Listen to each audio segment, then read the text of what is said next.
that it's good to invest in your health. It's a good investment. I now can say, and I'd be willing to debate anyone anywhere about this, that it's one of the most vital investments a person can make to protect themselves financially, because you can see already what's happening and all those trends. There's no sign that they're slowing down. People are paying more and more out of pocket for their health care. When we get to where we're retired, let alone our children, if you have diabetes, heart disease, if you've got cancer, you're going to be paying for a huge amount of that bill yourself. And that means that you're not going to be having a second home in Florida or traveling a lot and stuff.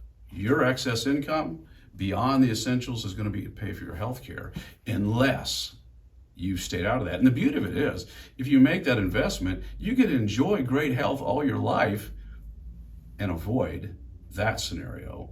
And that's money that you're putting away, in a sense, that's completely tax-free by investing in yourself and in your care. An investment, too, that's important for not just you, but for every person that loves and depends on you. So even from a cost standpoint, if you do the analysis, we've had patients who've tried, because of their financial situation, to go and have come back and said, first of all, I couldn't even go to that many doctors because no one would do this that you do, or this person says I got to go here and do that, and then trying to figure that out. And there's no way I could get off work that much. And I started realizing all the different copays and things I'm paying anyway. Why am I doing this when I can get comprehensive care all at the same place by an expert?